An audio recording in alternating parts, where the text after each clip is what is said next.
Hi, welcome to my channel. तो आज हम जानेंगे वो स्टॉक्स के बारे में जिसमें आपको 30 से 40% की रिटर्न मिलती है। और ये जो टारगेट प्राइस मैं इन स्टॉक्स के बताऊंगा वो 12 महीने का टारगेट प्राइस दिया हुआ है। और जो सेक्टर ये सपोर्ट करते हैं वो है बिल्डिंग मटेरियल्स। बिल्डिंग मटेरियल्स एक ऐसा सेक्टर है जिसमें ना के बराबर ही मंदी आएगी, क्योंकि जैसे भारत की government PM Awas Yojana, real estate, infrastructure, इन सब पे हैवीली अपनी इन्वेस्टमेंट्स बढ़ा रही हैं, बहुत ज़्यादा खर्चा कर रही है। तो घर बनते ही रहेंगे। अगर घर बनेंगे तो वुड पैनल्स भी लगेंगे, प्लास्टिक पाइप्स भी होंगी, टाइल्स भी लगेंगे, सब कुछ लगते रहेंगे। और ऐसे ही सेक्टर के स्टॉक्स बहुत ज़्यादा तेजी से ग्रो करेंगे। एक्सपर्ट्स की बात की जाए तो बिल्डिंग मटेरियल्स में ज़्यादातर वुड पैनल्स, टाइल्स और पाइप्स में ही तेजी बहुत ज़्यादा आएगी आने वाले 5 से 6 सालों में। HDFC सिक्योरिटीज की रिपोर्ट बताती है कि ये तीन जो सेक्टर्स हैं इन ही में ही कम से कम 12 से 15% की कंपाउंडेड ग्रोथ आएगी। कंस्ट्रक्शन इंडस्ट्री, खास करके हाउस होल्ड इनकम जैसे लोगों की बड़ी है, तो कंस्ट्रक्शन इंडस्ट्री में भी बहुत तेजी आएगी।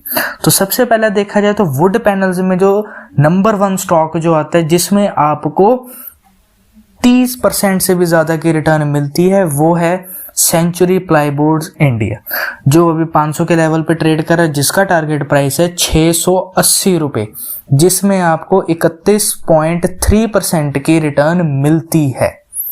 ये मैन्युफैक्चरर और एक्सपोर्टर हैं प्लाईवुड, लैमिनेट्स, डोर, पीवीसी, इन सब के, जिसमें 25% का इनका मार्केट शेयर है, जो वुड पैनल्स में बहुत बड़ी कंपनी है।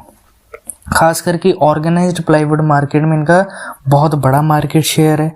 ज़्यादातर इन्होंने फोकस किया है अपनी ब्रांडिंग में, अपनी इनोवेशन में, प्रोडक्ट्स बहुत ज़्यादा लेकर आए, उसको डाइवर्सिफाई भी किया, जिसकी वजह से कंपनी की मार्केट शेयर बहुत तेज़ी से बढ़ी है। जो इनका सब्सिडरी ब्रांड है सैनिक ब्रांड, जो प्लाईवुड सेगमेंट में, वहां 50% की ग्रोथ हुई है पिछले 3 सालों में, क्योंकि गवर्नमेंट ने ज्यादातर फोकस किया हुआ है अफोर्डेबल हाउसिंग में और रियल एस्टेट में। तो इन सब में ये चीजें लगती हैं।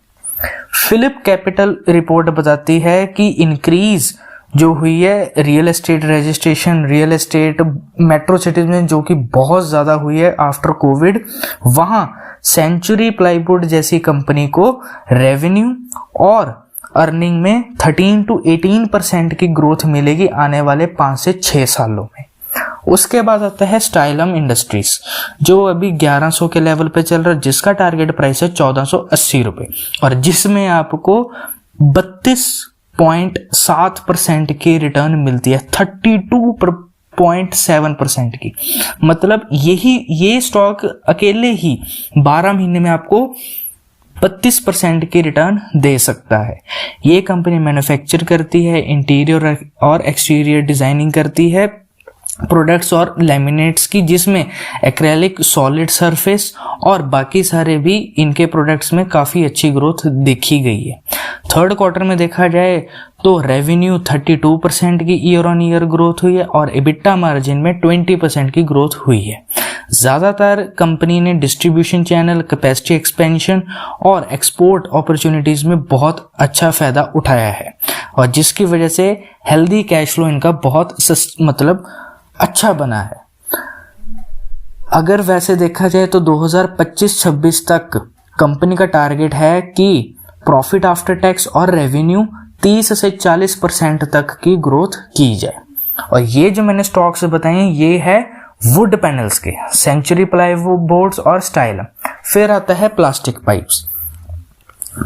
पाइप्स में जो आता है वो है प्रिंस पाइप्स एंड फिटिंग, जो अभी 620 के लेवल पे चल रहा है, टारगेट प्राइस है 700, जिसमें आपको 12% की रिटर्न मिलती है।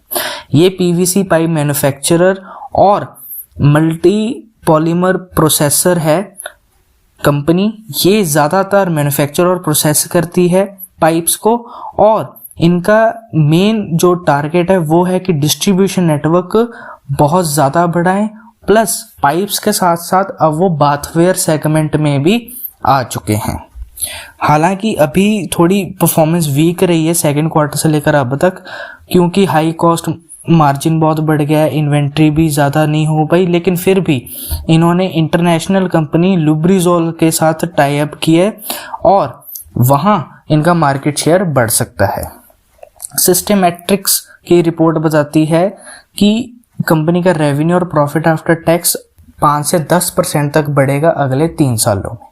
फिर आता है अपोलो पाइप्स, जो अभी 500 के लेवल पे चल रहा है, टारगेट है 600 रुपये टारगेट, और इसमें आपको जो रिटर्न मिलती है वो मिलती है 17% की। ये कंपनी भी पाइप मैन्युफैक्चर करती है, जिसने अपना 44% ग्रोथ दिखाई है रेवेन्यू की थर्ड क्वार्टर में और 24% ग्रोथ दिखाई है इनकम में। ये ज़्यादातर हर एक रीजन में फैले हुए हैं, प्लस इनके पास प्रोडक्ट्स बहुत ज़्यादा है, मतलब 1500 से ज़्यादा इनके पास प्रोडक्ट्स हैं। एरिहंट की रिपोर्ट बताती है कि water management through drainage, sewerage, waste water management, इन सब में ये बहुत अच्छा काम कर रही है।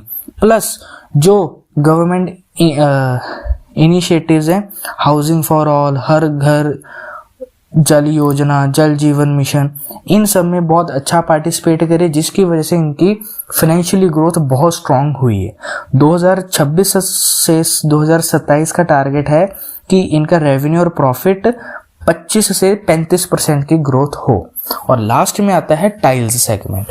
टाइल्स में 2 ही कंपनी है, एक का नाम है कजारिया, जिसमें आपको 18% की रिटर्न मिल रही है, जो अभी 1040 पे ट्रेड कर रहा है, टारगेट प्राइस है 1240 का।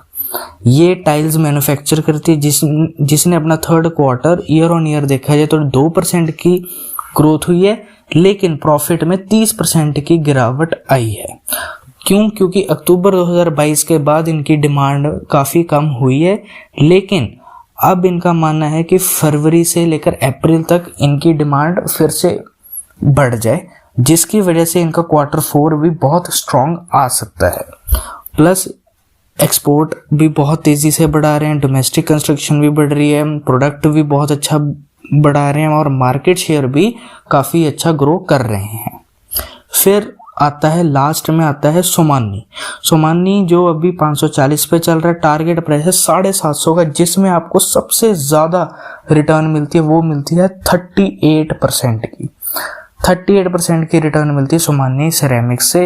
ये भी टाइल्स मैन्युफैक्चर करती है, प्लस अपने प्रोडक्ट्स को और ऐड कर रही है और अपनी कैपेसिटी को बहुत तेज़ी से बढ़ा रही है। रेवेन्यू ग्रोथ की बात की जाए तो कंपनी का टारगेट है कि 2023 में 20-25% की ग्रोथ हो।